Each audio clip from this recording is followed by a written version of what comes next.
This is Dan Jurgens, and if you want to have a good time, keep listening to the Krypton Report. Jason J. Lewis, the voice of Superman on Justice League Action, and you're listening to the Krypton Report. Hi, this is David Patrick Wilson. I played Superman, Clark Kent, in the television production of It's a Bird, It's a Plane, enjoying every minute of being right here on the Krypton Report. Happy Halloween to all of you Krypton reporters. It is I, Tyler, the Superman of Blue, the Man of Tomorrow, and with me in his jolly old red suit is the Superman of Red, Mr. Man of Steel, James Cole. Don't be afraid, James. It's only one night a year. It's my favorite night of the year. when James goes trick-or-treating, it's just trick or trick. There is no treat. But we're here to talk some Halloween adjacent stuff and some news. I've been kind of letting the news pile up. So we'll just kind of let it pile up, and it's no secret that some of these episodes that we've recorded have been a little out of order just because of how our schedules have been. But yeah, let's start here. Let's kick off and let's talk some news. Make sure I got everything I need. We'll start here. A Superman and Spider-Man crossover will happen in the spring of 2026. 2 one-shot comics will be released, one from Marvel and one from DC. Now, the way that I read that, okay, was that it's a new crossover. And then some people said they're just reprinting the old crossover. Did you hear that? No, I have not. Yeah, it made no sense. So I mean, yeah. they do a lot of facsimile stuff, but I'm excited. Like my favorite hero with Solomon's favorite hero. So, that's cool. I know we love Spider-Man in this house too. Let's see. I'm gonna try to group these as much as I can. Let's see. DC Studios Superman, since premiering on HBO Max on September 19th, has racked up 13 plus million global views. The film had the largest 10-day audience for a pay-one film since December 23 with Barbie. So it is doing well on Max. And yay. Yay. Let's see. James Gunn teases Maria Gabrielle de la Fera, aka The Engineer, will return in The Man of Tomorrow. That's pretty cool. Also whispers that Mr. Bird Blindness himself might be in Man of Tomorrow, but I'm not holding my breath on that one. It could be unfactual. I mean, I would not be opposed to having Tim Meadows in a Superman movie. That would be fantastic. I will allow a cameo to appear. We saw James Gunn posted a picture of his script front page for Man of Tomorrow. Woohoo! So that is moving forward. Let's see. Didn't it have like a big brain on it? Yeah. I'm trying to group everything. McFarlane is doing a new figure of Superman that has a mullet. It's one of their page punchers.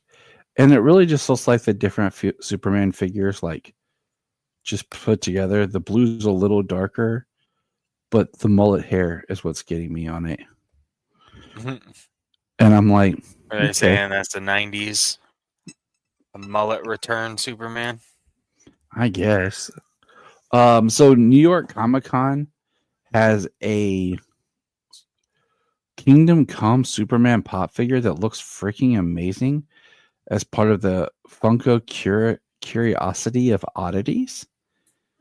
And it's like it's just it's shading, or like he's just like at this darkness around him, and I'm pissed because I would love to have this thing. Because, why the Black Knight?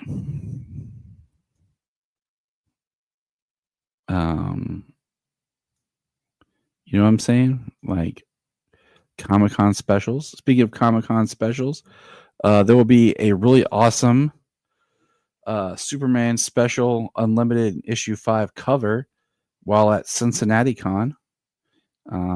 It features the Cincinnati Museum Center, aka Union Terminal, featured as the Hall of Justice with Superman and Supergirl on the cover. So that's pretty exciting. I plan to be there. So hopefully that'll work out. You'll know in a future episode if it worked or not. Also at Cincinnati Con, Dean Cain backed out. He will not be there. And yeah, well, there's a very large sadly, presence. he won't be missed. There's a very large Superman presence there this year. So that's what's kind of neat about it. Let's see here. They officially have released the Sonic Funkos, 6 Sonic the Hedgehog Funkos as Shadow as Batman, Silver as the Green Lantern, Sonic as the Flash, Tails as Cyborg, Amy as Wonder Woman, and Knuckles as Superman. And they're yet to be sold on Amazon, so I have not seen them yet. Knuckles was always my favorite, so I was happy that he got picked to be Superman. We call James Knuckles Cage here in this house. Oh, speaking of, wait, we're going to save that for a second. Saw a little lanterns thing today. Said Alan Scott's mysterious death to be investigated in DC lanterns. So I thought that was kind of neat. I guess that's part of the catalyst of them investigating. So that's kind of neat. Let's see here. I think I saw a shot of Aaron Pierre looking jacked. Yeah, I saw that too. For the role. Good for him. I prefer my, superheroes to look like me. Fluffy. Fluffy. So let's see. Let's talk some Supergirl, okay? Crypto is officially set to return in Supergirl. All right. Hold your breath, people. If you read the comics, be prepared for some sadness. Anna, however you pronounce her last name, on Supergirl as a character. Now, she's the writer of the script. She said, she watched Krypton completely be destroyed. I was like, I can't get my head around the version of the character that is so sunny. Tom King's rougher and grittier and edgier and funnier approach, by contrast, leaned into Kara's past. When I read it, I was like, there she is. So, obviously, that just good. means... At least it was her way in to be able to, tell a story with the character. And that's why, I always say, so many screenwriters who haven't grown up on comics or really absorbed the characters, who go to write these scripts, they can only pull from so many books and ideas, and it's usually more current stuff because they don't have the time to invest in the history, and really dive into all the different facets and different parts of the characters. So right. But if they're able to tell a compelling story and get you to want to come back, it'd give them a chance to explore that ethos more if the first one works out, Mm-hmm. So, Supergirl had a special screening, an early screening for people for inside DC. So that's cool. That's all we know. Things must be coming along pretty well then. We did get in a synopsis for it. It says, while celebrating her 21st birthday, Kara Zor-El travels across the galaxy with her dog Crypto, during which she meets the young Ruthie Marie Knoll, and goes on a murderous quest for revenge. I mean, that's pretty much the kind of the book, but interesting. And that sounds like the synopsis, right? Mm-hmm. So at least we got that. I mean, it's at least got a similar concept of exploring more locations and more characters within the DC universe. Yeah.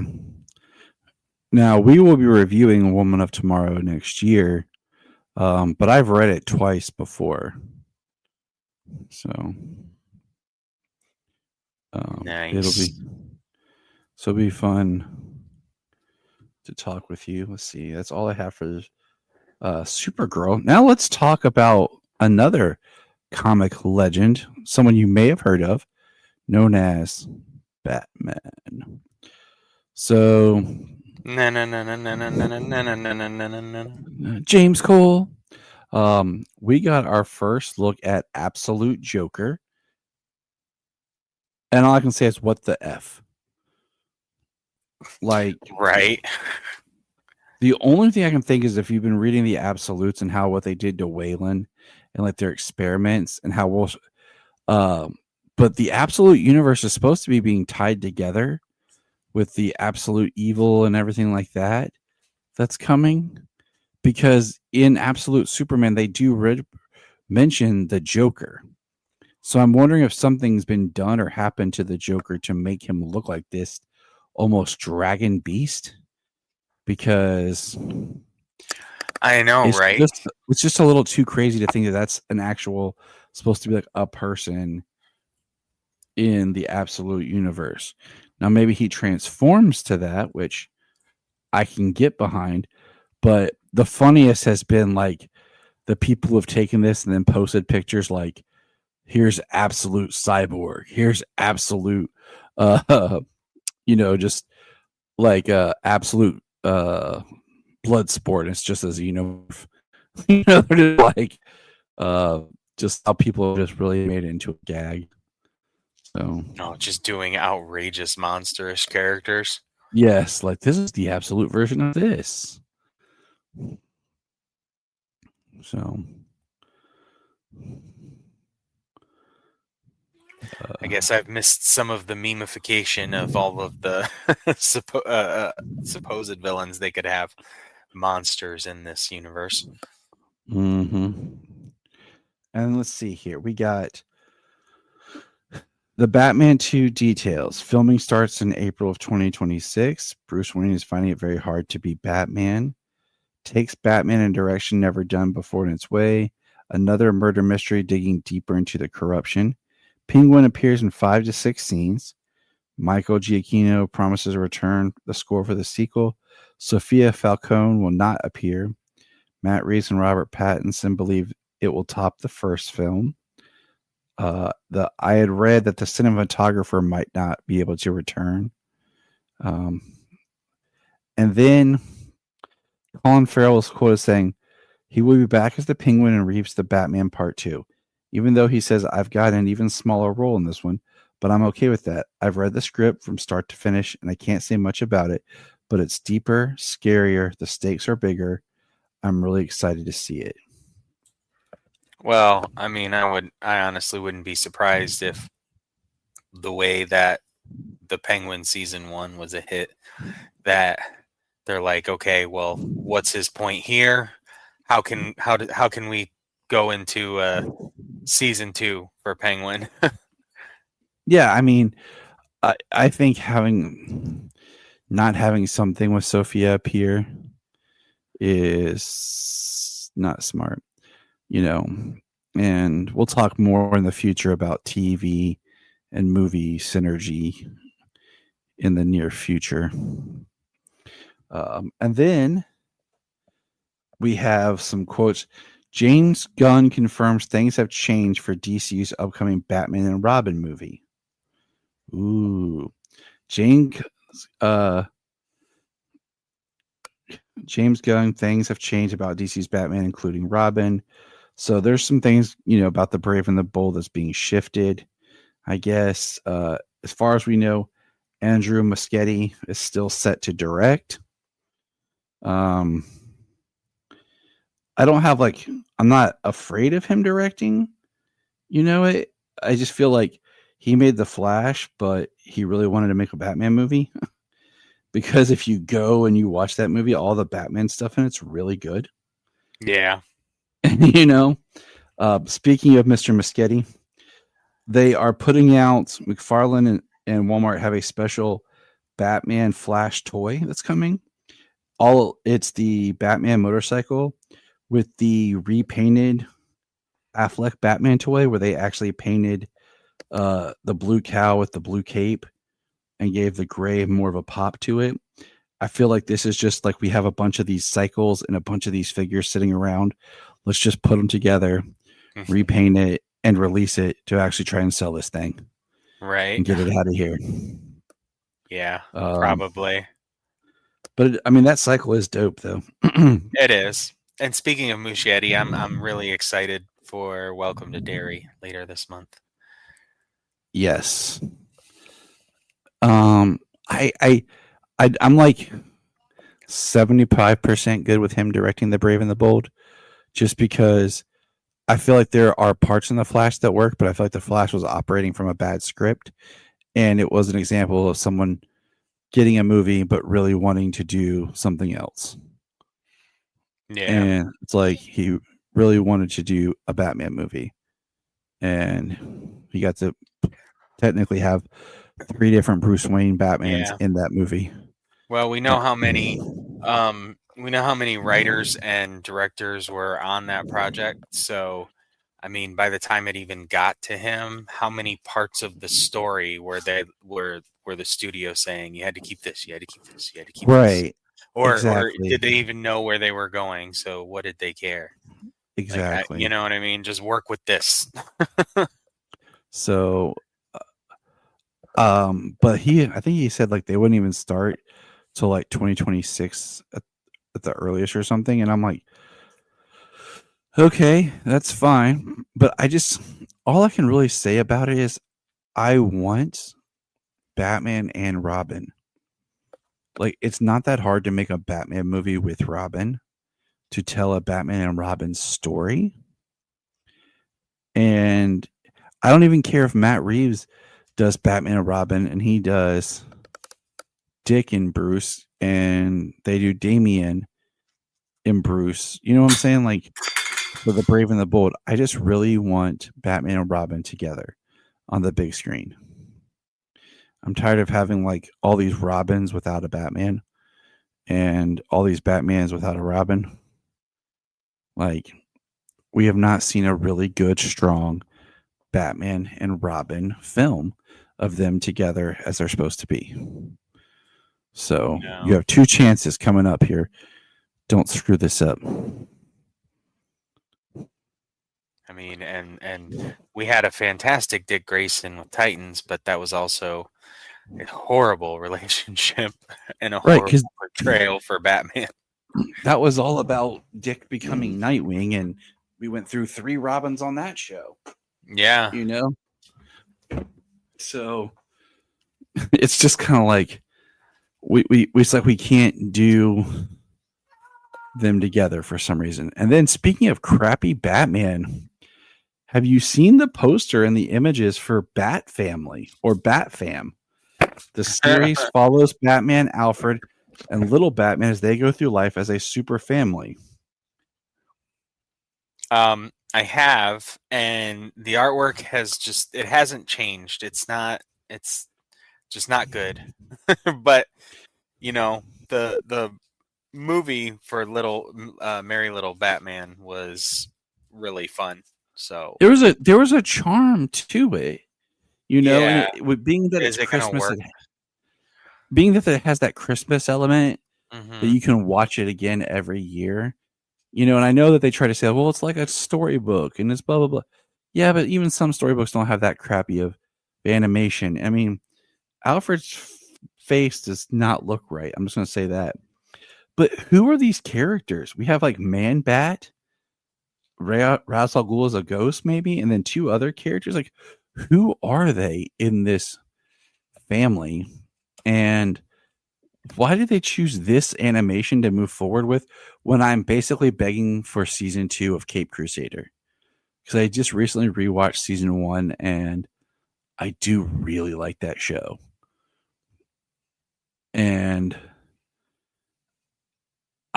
give me Robin on that show. I don't care. Well, I mean, yeah, we are getting season 2, but where is it? I guess it's just taking its time. Like everything. So it's annoying. Yeah. But yeah, this Bat Fam, my God, dude, it really does not look like, I don't even know if I'm gonna watch it. I might watch the first episode. I don't know. I've always like tried to watch the first, but it looks as bad as that Aquaman show that they took off that they pretend like never happened. Oh, no. I mean, it doesn't even look that bad, but it might look horrible. I mean, at least we know that there was production value with the first one. So, that Aquaman thing was just god awful. God awful. Like, I mean, of all the things that have been put on streaming and just taken away and made to disappear, that one deserved to go. Yeah, we're glad it went. So with Halloween coming up, man, like any big Halloween plans, activities you've done, with kids into? I mean, just trying to do something like a haunted hayride or something like that. Mm. Something the little one can have a nice fright with. What's Laura going as? She's going as what's the name of the Super Kitty she's going as? Ginny from Super Kitties. Sounds like a all-girl like rock band. It's little kitten superheroes going to save the day on Disney Plus. So What? Yeah, just ripping off Paw Patrol. A lot smaller, like for a younger audience still. Mm-hmm. Yeah. Well, that's cool. She'll rock it. You know that. Oh yeah, it's a cute costume. It's just the superhero jumpsuit with the mask, and it's got the little tail, and it's cute. Well, and yeah, and the ears, the headband for the ears. It's cute. Solo is going as Godzilla, inflatable Godzilla, and Sayla is Peacemaker. Yeah, I saw your project turning it into the Peacemaker helmet. Yep. So she is going to be Peacemaker, and it's just kind of funny because like we were at the play and the kids were like talking, and they're like, all the girls are like, yeah, we're going as K-pop Demon Hunters, and the moms are like, of course, that's what they're all doing. What's Sayla as? Peacemaker. Yeah. I'm like, that's my girl. Yeah, right. And then for Sayla's trunk or treat at her school, we're dressing up as the Addams Family. So awesome. Yeah, you'll be seeing that. Never go wrong with the Addams Family group costume. Nope, it's dope as can be, and it works out well for us. But let's talk some of our comics today. Our comics are a couple of issues, nothing too crazy. The first one was one that I had discovered. I didn't know existed. It's a good old Jeff Loeb. Our man Jeff Loeb. It's basically Superman versus Dracula. We all know I'm a sucker for the monsters. We just watched Monster Squad a Nice. couple of days ago. Yeah. That movie holds up in some ways, but there are a few things in it that do not hold up quite well. I was like, the 80s is so there's an episode of Bluey where Bandit is telling a story from when he was a kid back in the 80s. And he said, it's the 80s, man. It was a wild time. And I watched it. I was like, yeah, it was. Well, that's like I'm trying to tell the kids. Like Jania wanted to introduce the kids, and we watched the pilot for Buffy the Vampire Slayer, and someone's like, "This is so cringe." Mike Solomon, it was 97 on a TV budget on a new network. He's like, "It's so cringe." I'm like, and then Sayla's like watching it, like kind of grooving, and then she sees Cordelia, and she's like, "How old is that girl? Is she a student or a teacher?" And I'm like, I was like, in the 90s, Sayla, they had adults play teenagers. That's why we all had a warped perception. 20-somethings were playing 16-year-old. She was 26 when they filmed that pilot. Yeah, they were regularly almost 10 years older than their TV counterpart. So, yeah, and it was just one of those, like, yeah, it wasn't a huge budget or anything, but it's just like, you know. So, but yeah, Monster Squad's pretty good, but there are some stuff in it that's like Fat Kid. I'm like, you couldn't have thought of anything better than just calling him Fat Kid. Like, right. My name is Horace. And then of course, plus we all know that even if you would have got a picture with your camera on accident, you know what I'm talking about, they wouldn't have developed it. You would have been reported. Yeah. From what appears to be a tree through blinds and stuff. Yeah. Mm-hmm.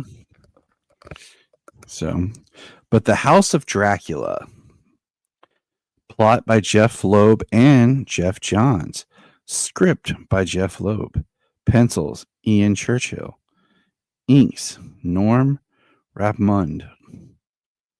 So it starts off where Clark and Lois have been invited to visit Count Romanov with Jimmy Olsen, and the coloring for this is just great. It's not black and white and red, but it is very dark with vibrant red. Yeah, all of the colors of clothes and the walls and everything, even the red carpet is muted, but everything has got like a gray filter, earth tones, colors, but very, very dull. Except for the red. The red pops very well. And so does the blue. Clark's all bummed about this assignment and is talking about it. And him and Lois are married at this time, but they arrive and Elizabeth meets Jimmy and takes Jimmy. And then that night, Lois wakes up and goes walking, following the mist, and is attacked by a wolf. And then Superman shows up, and he looks awesome, by the way. I like how they use the blue, red, and like black. Yeah, looks great. I like the dark of the blue. Mm-hmm. And Superman punches the wolves, and then the mist forms into the Count, and he has his classic line of the children of the night, such music to my ears. And he says, Lois, you heard my call. Tell me, did you bring him? Then Superman says, get away from her. And Superman takes Lois back to their apartment, to their room. And because of this, Lois starts venting about how Superman saved Wonder Woman instead of her mother. I wanted to be away from you. I told you it was to be with my mother, but it was because you chose to save Wonder Woman instead of my dad. So, and then the next morning, Clark's sitting in front of the sun, and Lois, man, they draw her like vivacious with her nightshirt. Good word. Thank you. Lois has no memory of it. And then, they're meet up with the Count walking around, but of course, in the wine cellar later. And then Jimmy, my favorite part, Jimmy checking himself out in the mirror, like trying to look all great. And Elizabeth sneaks up on him because he can't see her in the mirror, and then we see her fangs. And then Clark uses his X-ray vision, and if you notice, like these panels here, like these pages, there's more color in Jimmy and then in Clark and Lois. I don't know if the inks and stuff changed, but I don't think so. But just the way it's colored is a little bit more brighter and everything. Clark uses his X-ray vision and sees like the blood platelets and stuff that's in the bottle. And then Lois goes to dinner with the Count to meet him. And if you notice, she's wearing like a purplish black dress. But then when we go to the Count, it's like red. Yeah. And she says, Count Romanoff. He says, you can call me by my family name, Dracula. And Dracula goes to bite Superman and basically explodes. And what's funny is this is like what Phil and I had talked about over on Capes and Lunatics, because we're talking about another vampire story. And then Dracula explodes. It says Superman's code of killing was not broken because Dracula was already dead. And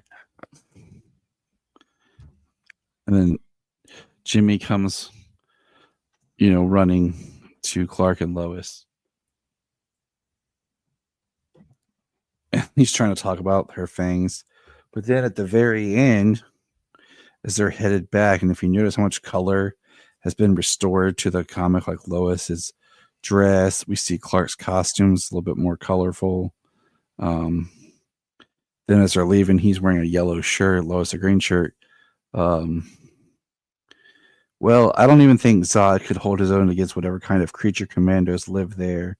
And we see like some creature commando looking-esque characters. Yeah. It says the end. Right. It's a fun story. It's a really good book. I enjoyed reading it.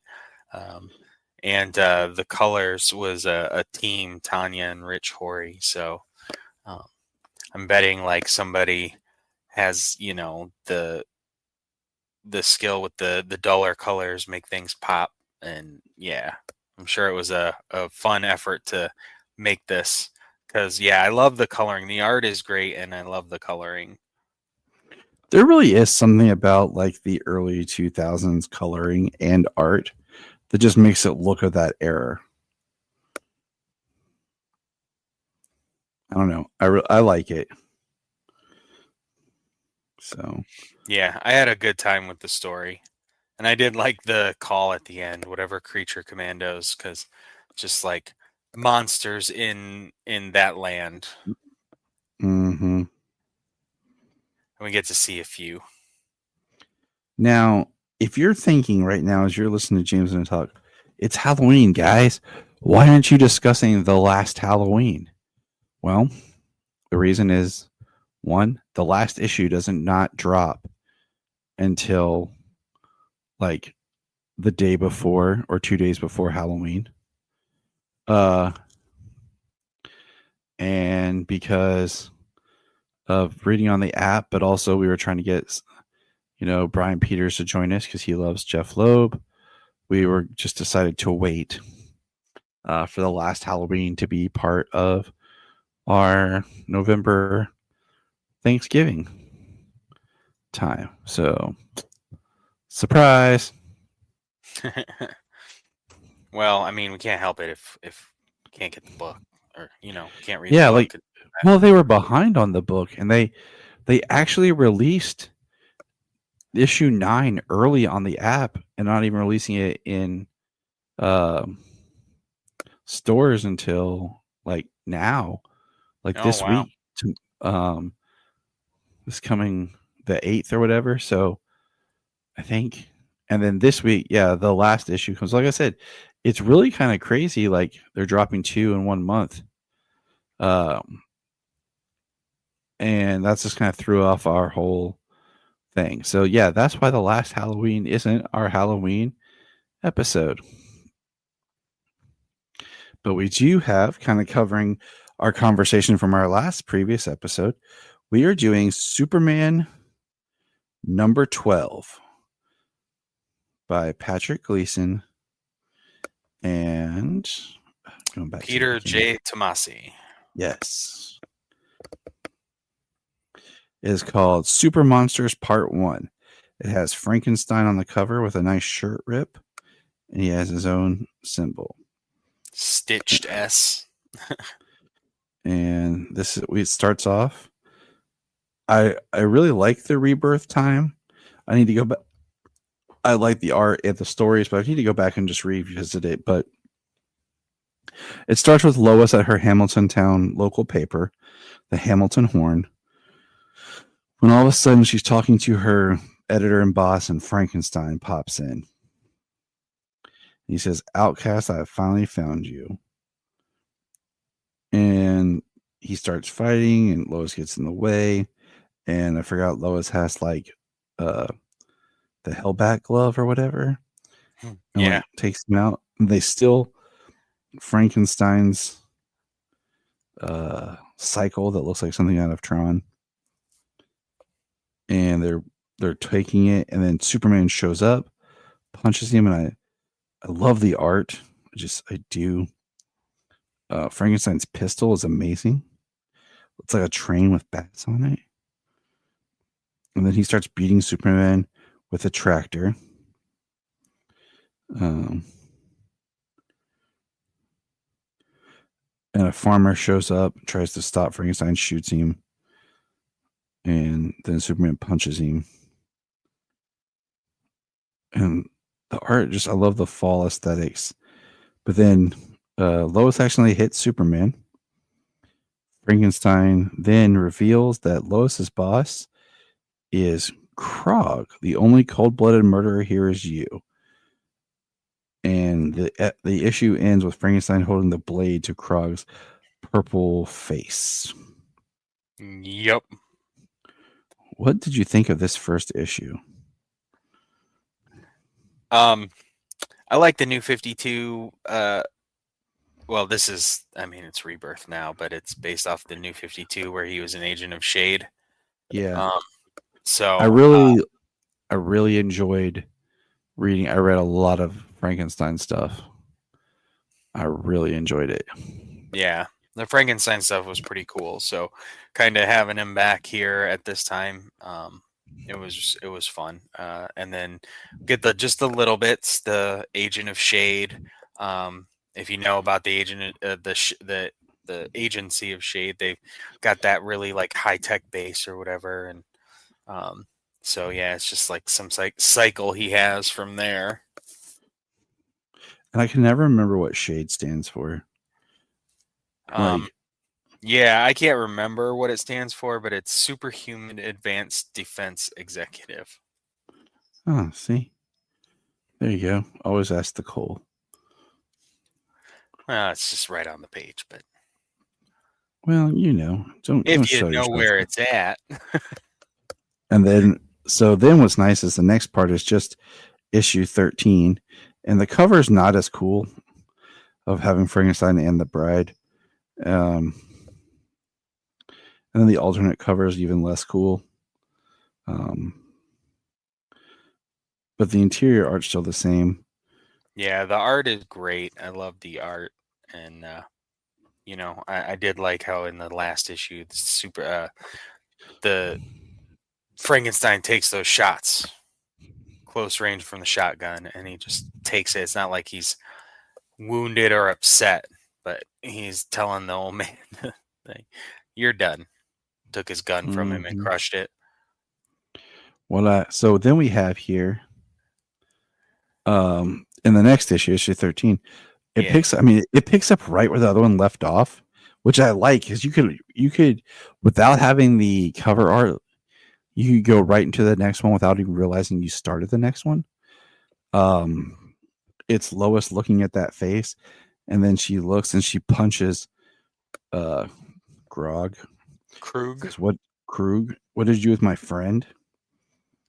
Did you murder Candace? And it says she is locked safely away in her basement. And then we see perfect timing, and we see a ship coming. Then all of a sudden, boom! And then Frankenstein looks over, and then there's the bride. And I really don't like the 4 arms on the bride. I'm so happy that James Gunn on Creature Commandos only used 2 arms. Yeah. The aesthetic is actually pretty close, though. But yeah, I'm glad that they only went with 2. They do have kind of this rivalry between each other still, we see. And it's all about their son that they had and how they had to end up putting their own son down because he was an even bigger like villain. Yeah, and bigger monster than they were. And we see if Frank still has his wedding ring and everything. He wears both of their wedding rings. She shoots off his hand, so when she picks it up to give it back to him, she notices. The bride tells Lois, she says, "Our son became a monster. We tracked him down in Europe where he was wreaking death and destruction. In a moment of clarity and control, he begged for death. Being his mother, I felt his fate was to me. I love my son with all my heart, and I killed him before he could kill others." So there's a very much like husband and wife dynamic between Frankenstein and the bride, but Superman and Lois. And then we see that Krug is like in the sea trying to escape. Kind of like kind of like self-destructed herself, but she can reconstitute herself. So like all her pieces are escaping. Mm-hmm. And then Frankenstein basically kind of 1 can become 2, 2 can become 3. We can begin again. And basically the bride says to him, 3 can become 2, 2 can become 1, and sometimes simply 1 is 1. And she drops the ring. And then Frankenstein just crushes it and walks off. And then it ends with Superman and Lois tucking John in. Yeah, kind of a juxtaposition to their relationship too.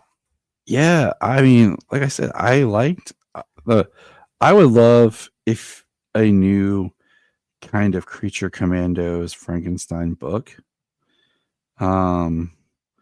Because the recent Creature Commandos is based, the comic that we got written by David Desmoshian was based off the old original, not more of the new stuff where it's like remixed with shade.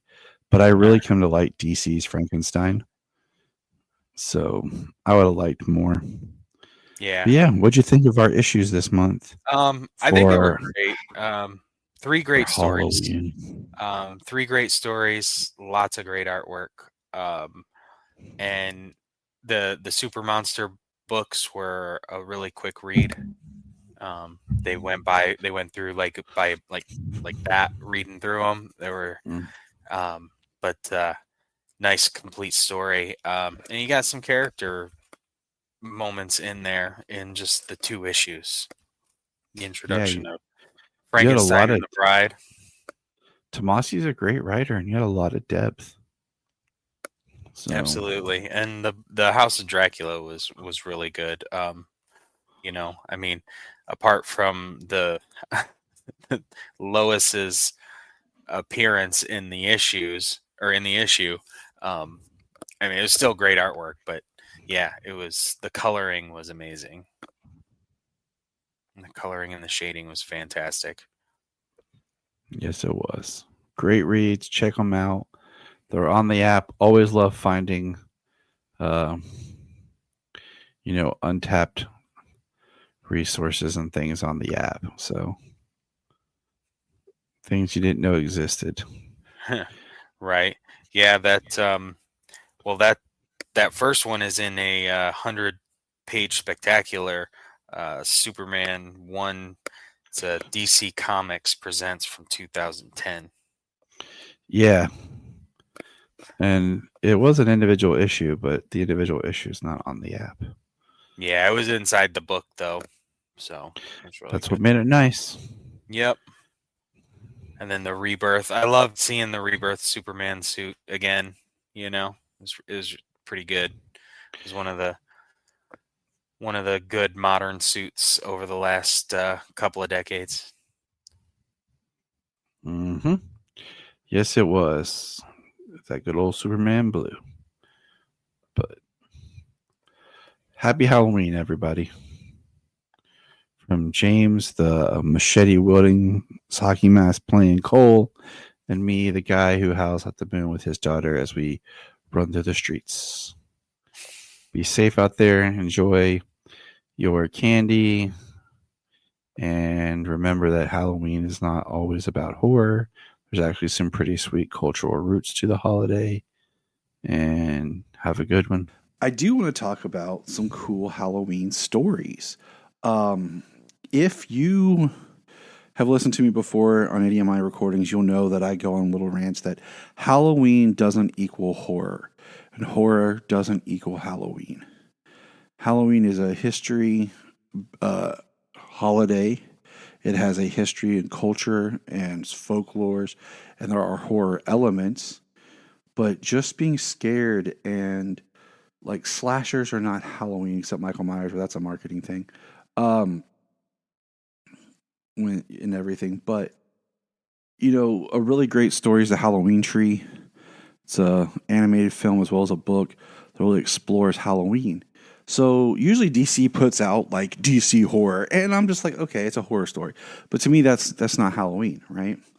But I was doing some digging on the app, and I found that DC Halloween specials 2008, 2009, and 2010.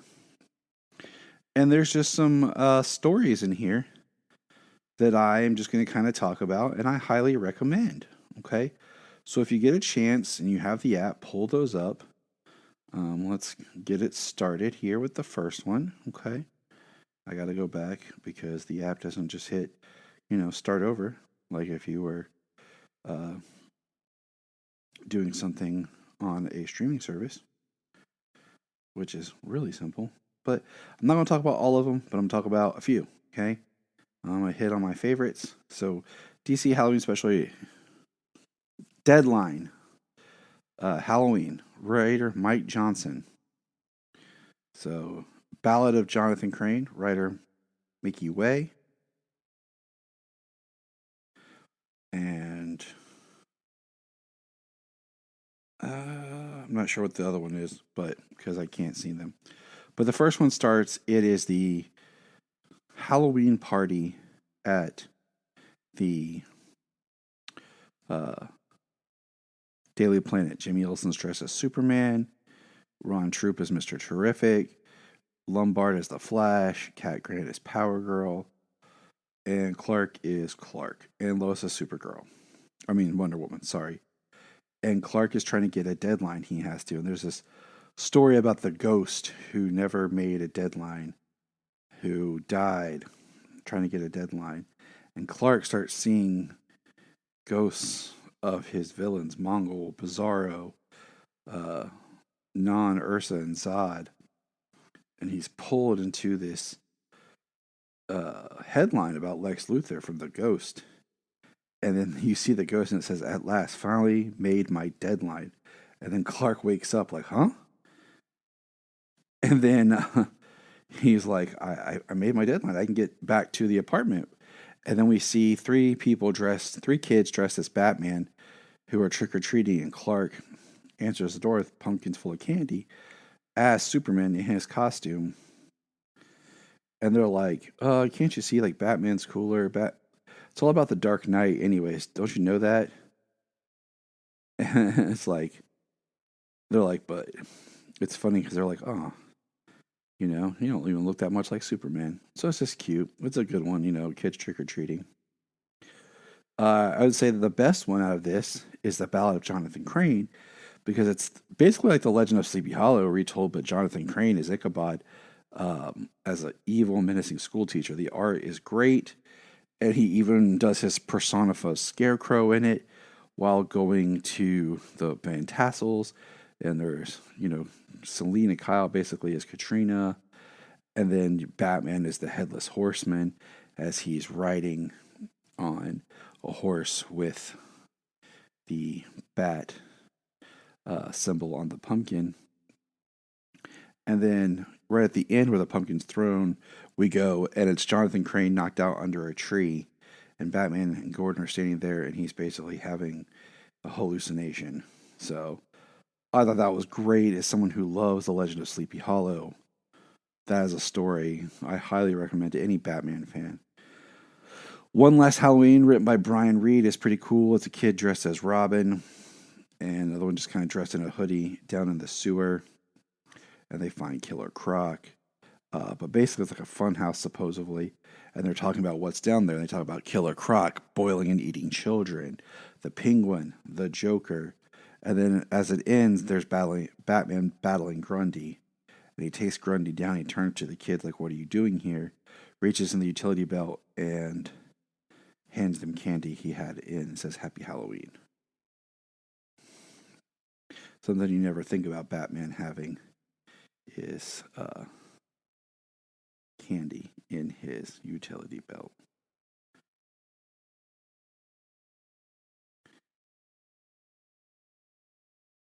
I know I've never thought about it. Now, Role Model, written by Eric Wallace, who I have not personal, but just issues with Eric Wallace as a showrunner, because I think every time he's got on a show, Flash, Teen Wolf, and Dexter, the show has gone down.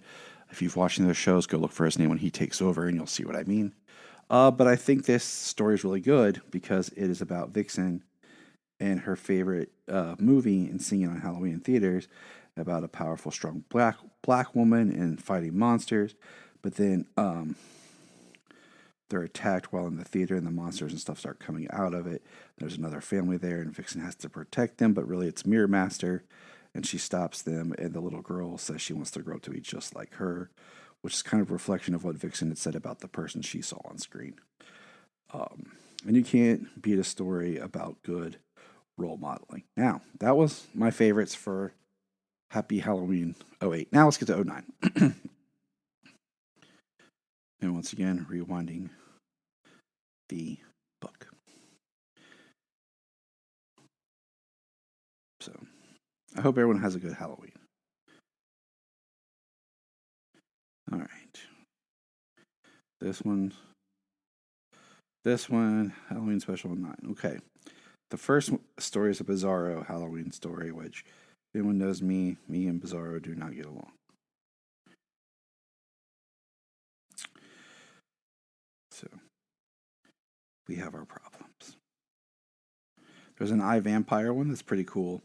I will admit, having discussed the Creature Commandos and stuff like that, it has the Terrifics, Mr. Terrific, Owlman, Geoforce, Black Lightning, Metamorpho, not Mr. Terrific, Black Lightning, and the Creeper interacting with iVampire. That one wasn't bad. Batman and Halloween Pass, Trick and Defeat. Written by Art Balthazar and Franco. I can't even pronounce the last name, I'm sorry. But basically, it's a costume ball. Costume characters breaking on the ball at Wayne. It's Killer Moth and some others, and Bruce is trying to find a way to fight back. And he's told that, don't worry, Robin is coming, and you can't wait to see his costume. All of a sudden, there's a knock at the door, and there's Trick or Treat, and there's Batman looking like Batman 66 and Superman, and Killer Moth opens it, and boom, it's Robin dressed as Superman, and it's Batgirl dressed as Batman. So, I thought that was pretty cool because, you know, who doesn't love a good surprise Robin dressed as Superman?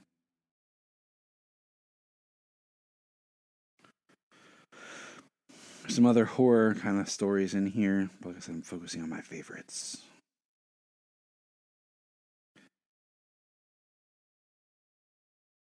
The Wonder Woman with the Teen Titan Girls is pretty cool, just because they all watch Haunted or Hoaxed, like a Blair Witch movie. And as they watch it, it's Miss Martian, Wonder Woman, Wonder Girl Cassie, and I guess it's like Aqua Girl or something. I don't know. I'm not familiar with the character. And then they go to this cave, or supposedly they're all joking. And then as they fly away at the end, be like, oh, it wasn't really ever haunted, blah, blah, blah, blah, blah. There's like a witch's shadow watching them fly away, come out of the cave. So it's like, was it haunted? Who knows, right? So that was kind of cool. That's something for, you know. But Superman and Flash to the Finish Line by Billy Tucci. You see Superman and Flash running, and it's narrating like the whole story as they're rounding about the corner. They're doing this and what they're, you know, going across. And Flash is getting ahead, and you see Superman yelling, stop. And they're like, it's wholly narrated. And then you see Flash, stop, crunch. And then all of a sudden the next page, are you okay, sweetie? And we see that it's two little kids, one dressed as the Flash, one dressed as Superman. And they crashed in the door, racing to the next house for candy. And the little boy, the older brother, it looks like, who's Superman, says, sorry about your screen door, Miss Steffens. Yours was the last house on the block. And the little brother, excuse me, Flash says, trick or treat. So then the next one is Halloween, All Hallows Eve in Metropolis. And we have kids dressed as different characters and stuff in the Daily Planet. We have kids dressed as Green Lantern, Black Hand, The Question, Hot Girl, Red Tornado, Batman, Wonder Woman. Jimmy Olsen as Shaggy, okay? Clark as Fred, Lois as Daphne. We even have someone dressed up as Frankenstein and the Bride. And there's like these three more like adult teenage punks. And Lois is telling a story about the creepy person who's there haunting. And he's like, oh, it's just stories. And you kind of see how Clark moves so fast that he can be the creeper and him at the same time. And then all of a sudden, boom, this really terrifying Reaper appears with horns and a scythe and bones. And you see them running out of the Grim Reaper haunted office tour. And Lois says, it's great that you can do all this at the same time. And he says, Bruce gets to be scary all year long, but Halloween, it's my turn to be scary.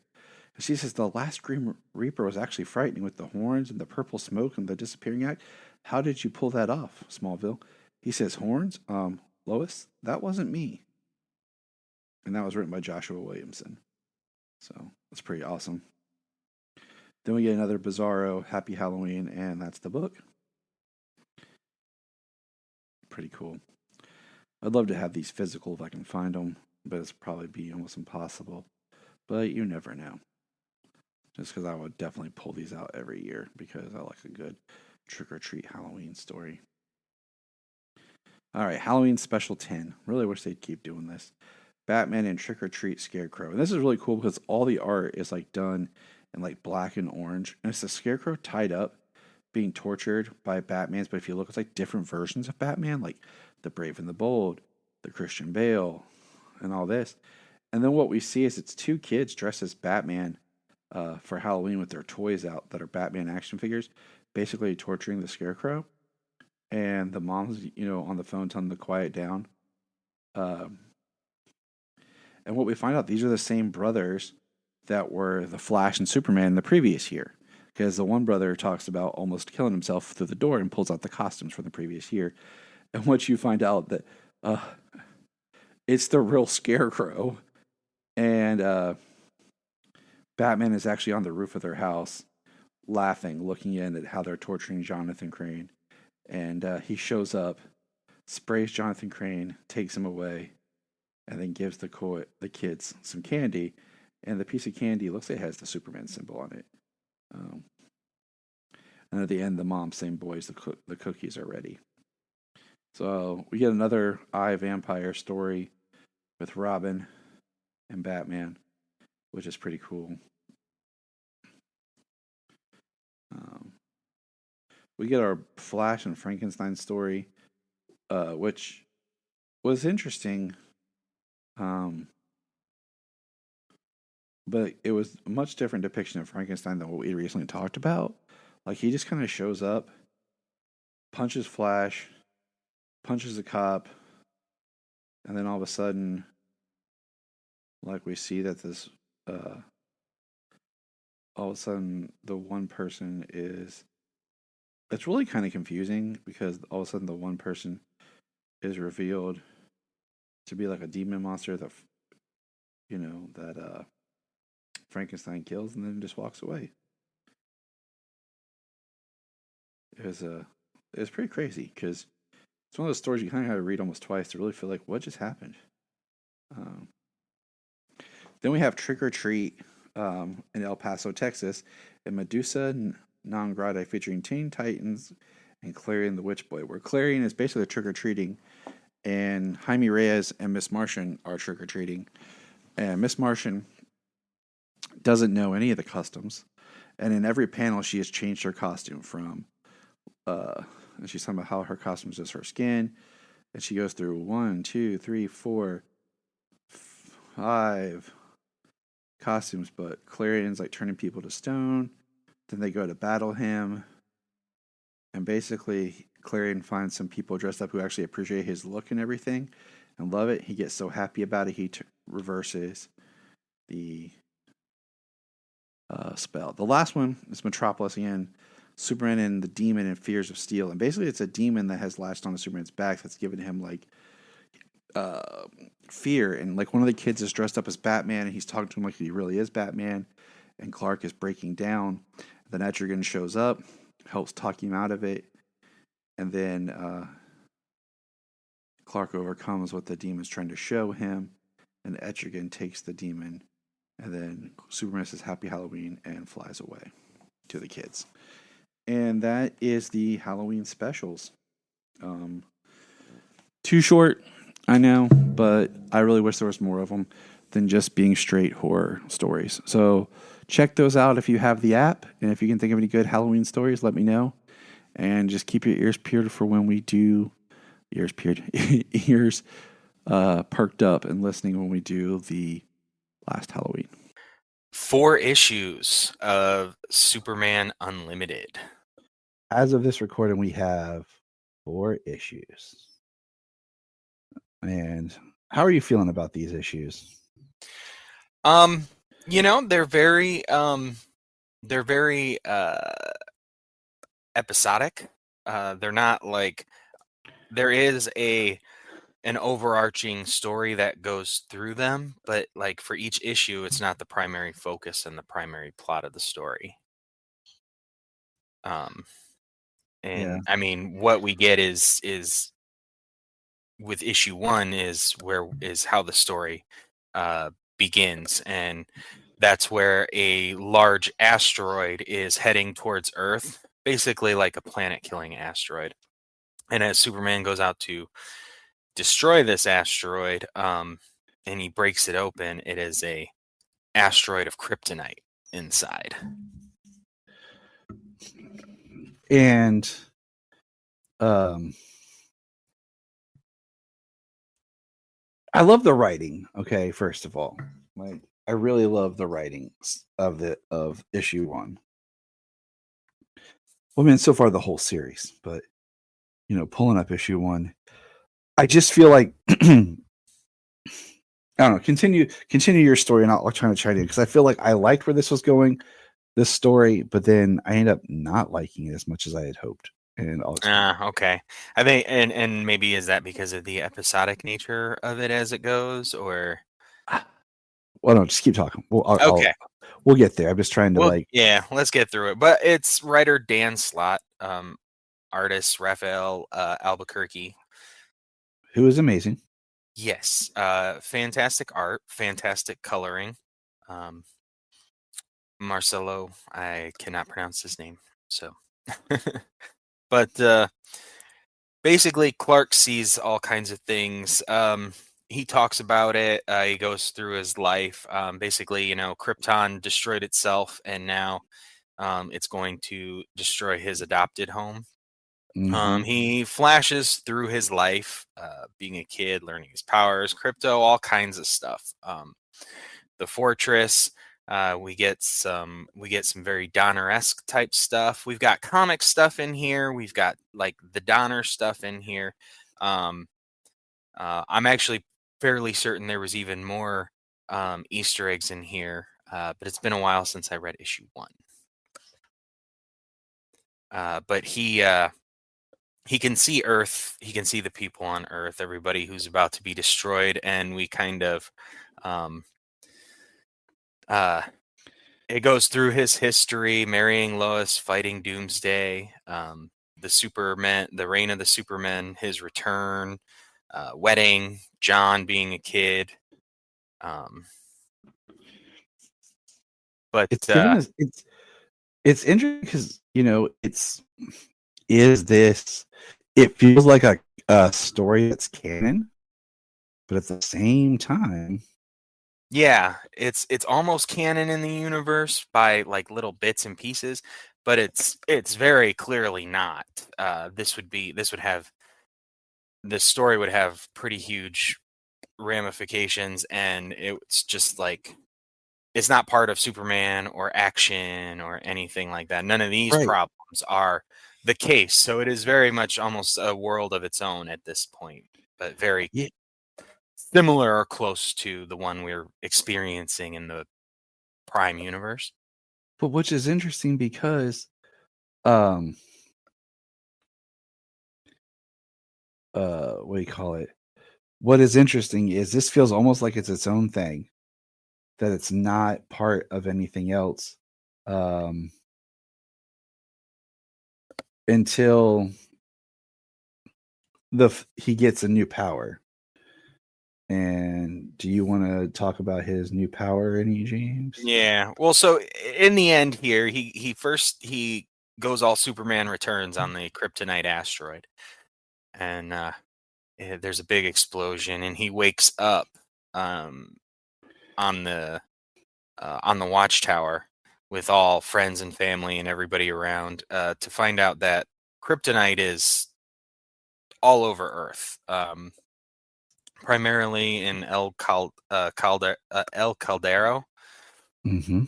Their city is now based upon it. They're basically like vibranium and Wakanda almost in that fact, except not isolated. But their entire world now, their entire country is like built on kryptonite and the technology and everything. But in the end, Superman has this golden form. And that's his new power. So his new power is he takes this golden form, it releases all of the solar energy stored up in his cells, and he becomes invulnerable to kryptonite. But in releasing all of that power, once the timing is up, which is not a very long period of time, only worth like 2.5 minutes or so, I believe it was said. He has to get the job done, and then he's going to be powerless afterwards. He will be completely vulnerable. He has none of his abilities and no invulnerability. He can be stabbed, punched, cut, shot, whatever. And that is, I think that's what, like, I was like, okay, the fact that this pops up like in the first issue, I'm like, oh, okay. I think I just would have liked it better had it been a little bit into it because I like the idea that Superman's in this world with all this kryptonite. Because like the cover art, I feel like paints a different picture than what the story we're getting is. You know what I'm saying? Like the cover art shows like people with kryptonite, like knives and brass knuckles. And you know what I'm saying? Like these very street level style of weapons made out of kryptonite. Oh yeah, on the cover of issue 2. So I feel like in some ways, I feel like the story that I thought we were getting where I don't know. I don't like, oh, there's all this kryptonite. But guess what? He has this new power, so don't worry. But it's like, I don't know. Well, that's not necessarily the don't worry, especially come issue 2. So they don't even get into it in issue 1. And then issue 2, yeah, we do have that really cool cover here. I do hope they get to something like this because the last 3 stories have been like in this fantastical manner.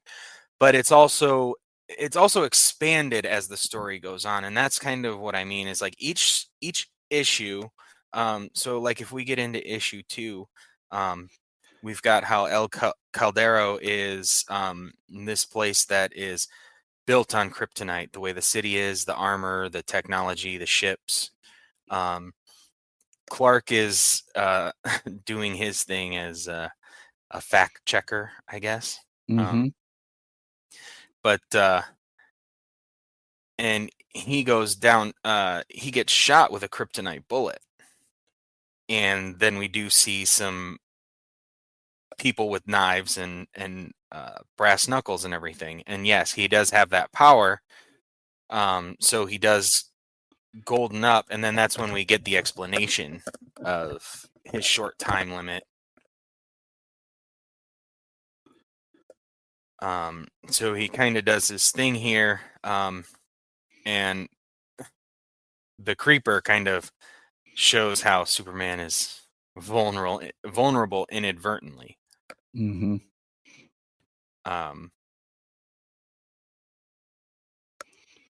And then we get a Toyman reveal, El Caldero and Toyman reveal with kryptonite. So I mean, issue 2, we really do get kind of what's on the cover there, but yeah, like you said, he gets that power and he's able to just eliminate them right away.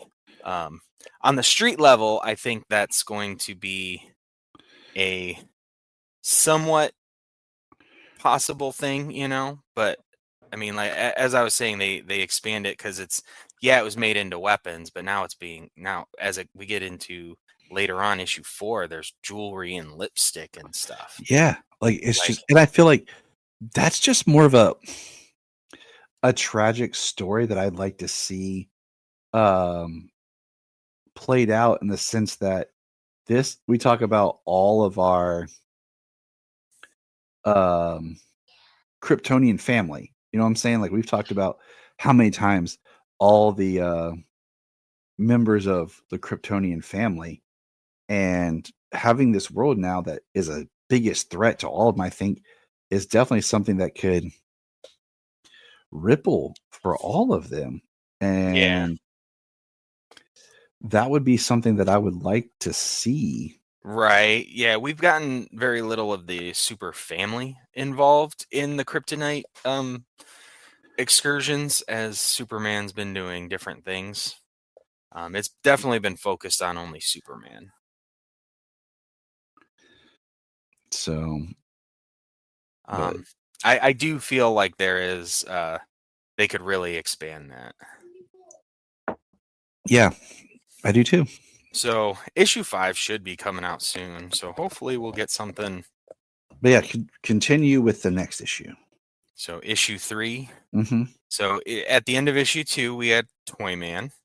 And issue 3 opens up with Clark getting Krypto and seeing Crypto the way you can't kind of stop a dog with superpowers.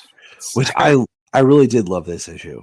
I really did love just Crypto and him. Like, this is where all of a sudden, like, I feel like, oh, now it's more like the storytelling's a little not looser, but not as tight as I thought we were going to get. Yeah, as issue 1 and issue 2 were. Yeah. Issue 1 and issue 2 were very closely related.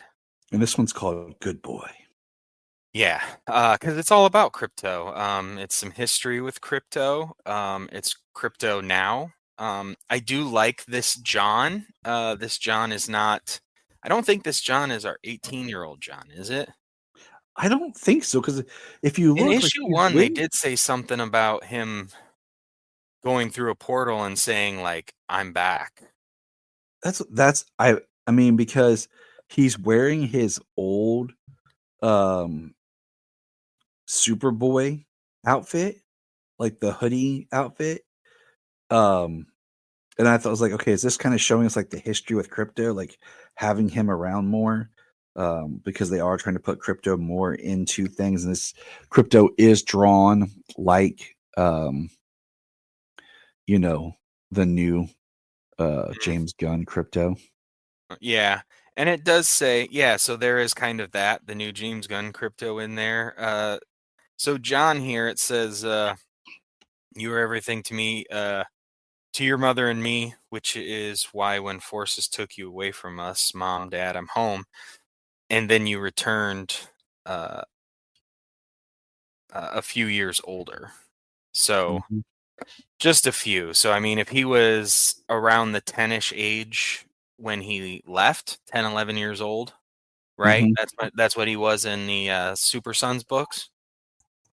So if he was around then, just a few years older, maybe this one is only like a young teen, not like the 18-year-old. Right, exactly. So maybe a 15, 16-year-old at most. 15. Because we I would be okay if they did something like that with a John well, in I the mean, we comic, always talk about. honestly. I mean, we need a Superboy. Take They him don't know back what they're down do- to Damien's age. Right, and that's the thing is like they keep shifting Damien's age, and we're like, Kind of trying to catch him up to Superboy.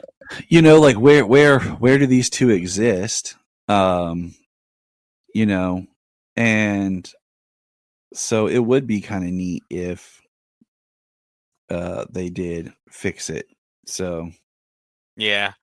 But we get John walking Superboy around the world a you few mean John dozen walking times. Crypto? Yeah, John walking Crypto. But whatever. I mean, like, if you want him to walk Superboy, that's cool. That would be a little weird. Anyways, Tina, we get Tina from Gorilla City. Yes, we do. Yes. And back in Smallville. Smallville now, John showing up with Crypto at the Kent's house. But then we follow Crypto flying. Crypto smells Toyman on the road as it's driving, and he follows a truck, semi-truck, driving down the street, and there is a Toyman driving that.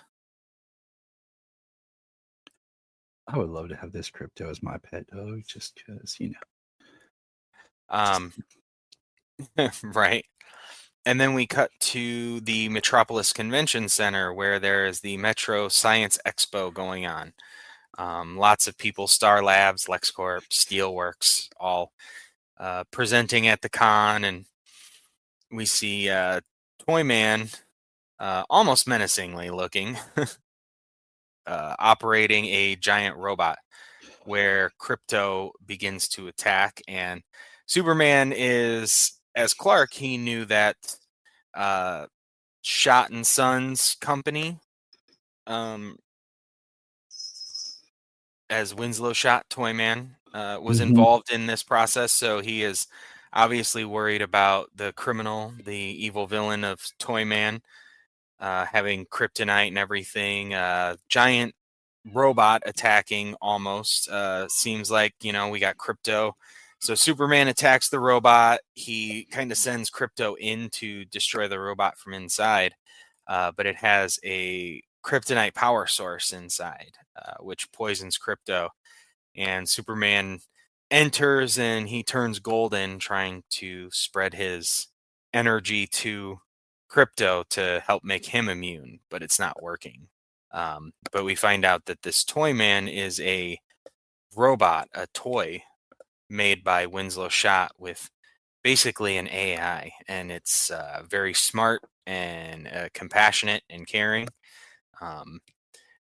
And it has a stuff Intertron, this masking, this covering agent, I guess, kind of like a at least a lead covering at the least, if it's not removing the radiation, but at least covering the radiation, and is able to and Krypto is starting to wake back up. Superman takes Krypto to the fortress and gets a focused solar radiation, kind of a very Superman beginning of Superman moment here. Just nice and quick though with Krypto. And Krypto gets super toys made from Toyman, super dog toys made from Toyman as an apology. Which is like feels very Silver Age cutesy, Yeah. Like, good job. And next, the Superman Bat of Gotham City, which I thought was pretty cool. So let's talk about the Superman Bat. Yeah, it was pretty cool. And this is kind of the episodic thing. We've got a Krypto-focused story. Superman and Krypto, their lives together. But you do get some of the current life. I mean, like John getting Krypto all over the place. The reason Krypto came was because he smelled Toyman from God knows how long ago.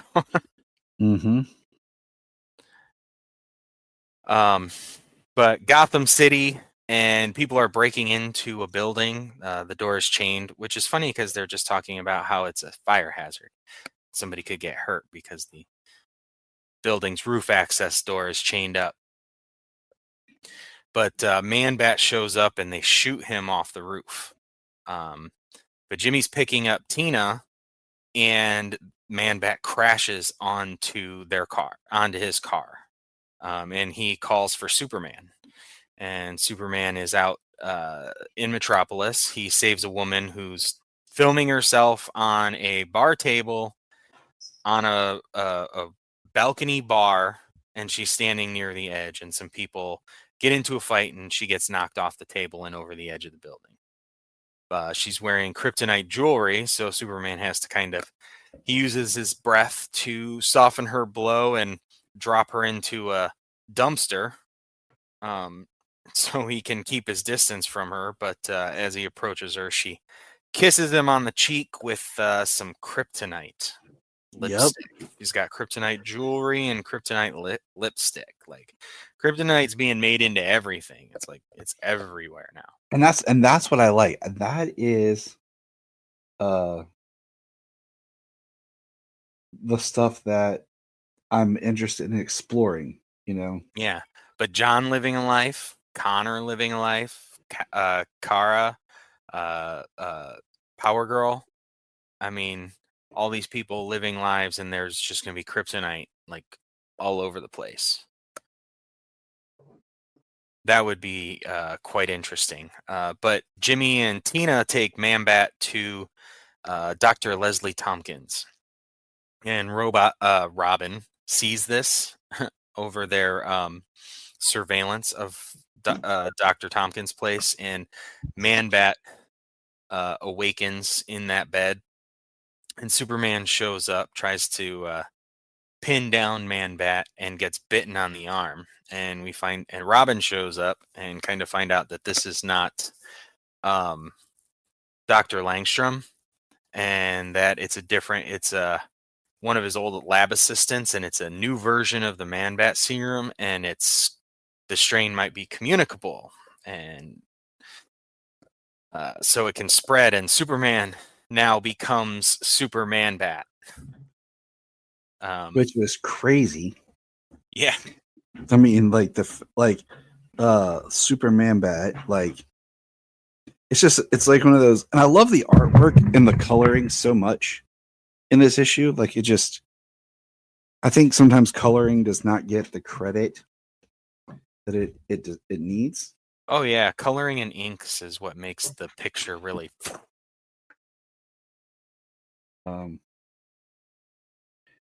It doesn't, You're a tracer. It's so funny that it's Chasing Amy that has like all of that stuff in it, Yeah. No, it's hilarious. Nobody really thinks that. But it is a funny argument that they or something funny they made into an argument with that movie. Mm-hmm.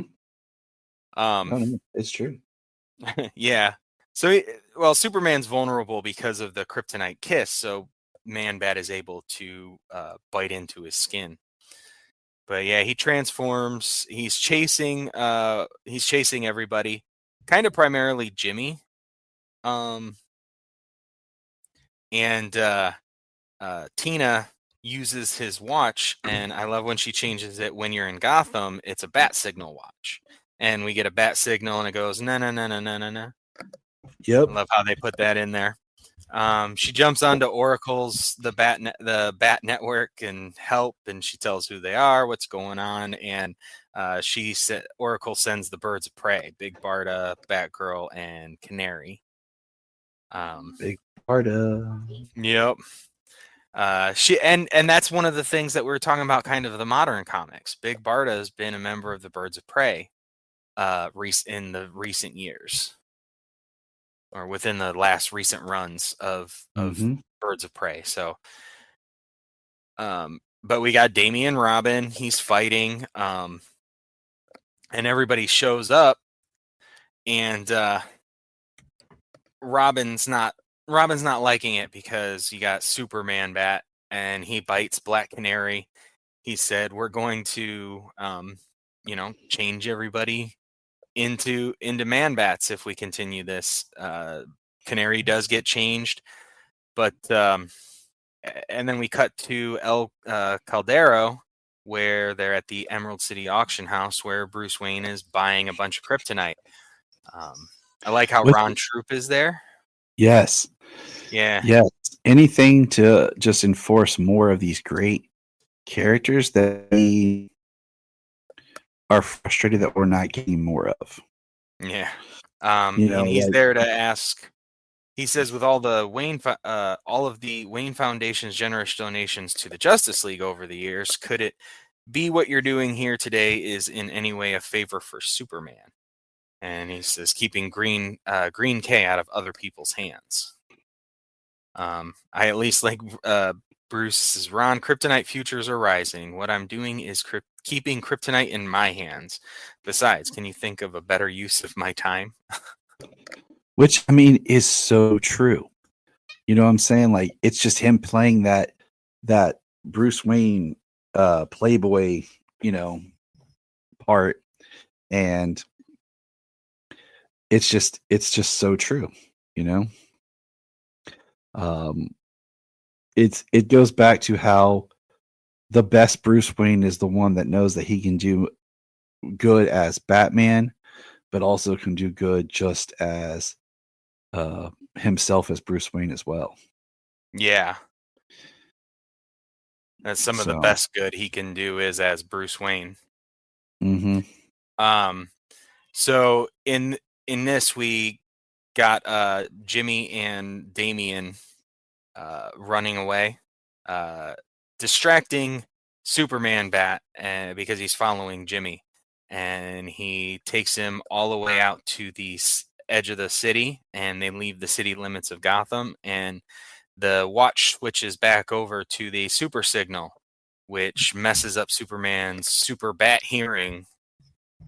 And I'm guessing it either ran its course or they had a cure. He says, once we knew that, we were able to keep Soup subdued until Dr. Tompkins and Dr. Langstrom could concoct a cure. So they fixed everybody. And I like how it's just a nice little kind of wrap up at the end. And then we see that Bruce has that giant vault when they're in the Batcave, you know, and he has the vault. He's keeping all the green K that he can get a hold of. And then Robin has his own vault where he's the one that's stealing the E off of Daily Planet. And he's just doing it to screw with them. Like, because he's like investigating. They're investigating like criminals. Like, does it mean something like Ivy, the Riddler? Like, you know, he's like, Jimmy's got all these thoughts on who it could be and whatnot. he's just screwing with Jimmy. I mean, as you would, I guess, you know. I mean, if you're Damian Wayne and you're Robin, you've got that money, you've got that time, you've got like that training, you know, you've already got like an education and everything. Like, what else are you going to do? Exactly. But not pull practical jokes on people. That's funny. Yeah. But I'm enjoying this book. Don't get me wrong. I am enjoying this book. It's just they are very good issues.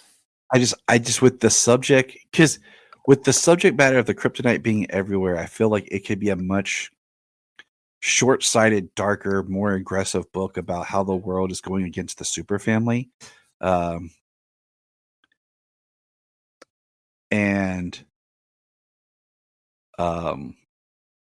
You know, what do you call it? Just the world and how it's, you know. Yeah.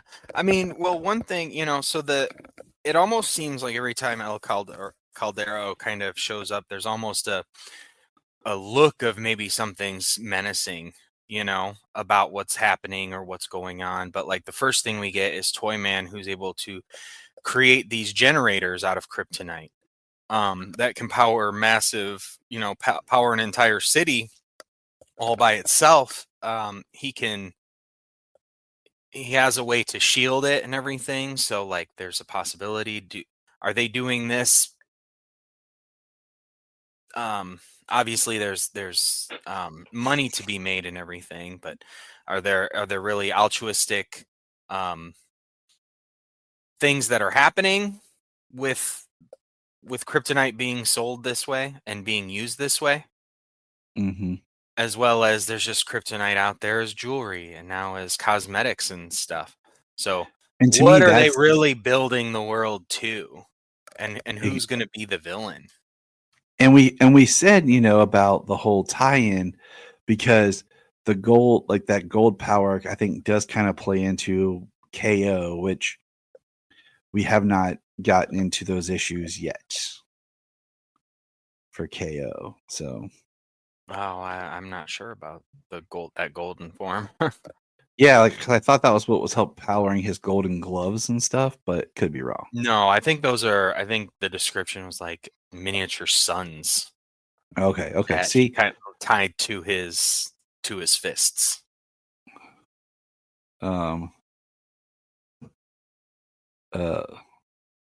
That is one of those things that, you know, there's just so much stuff going on. Trying to keep up is sometimes very difficult to do.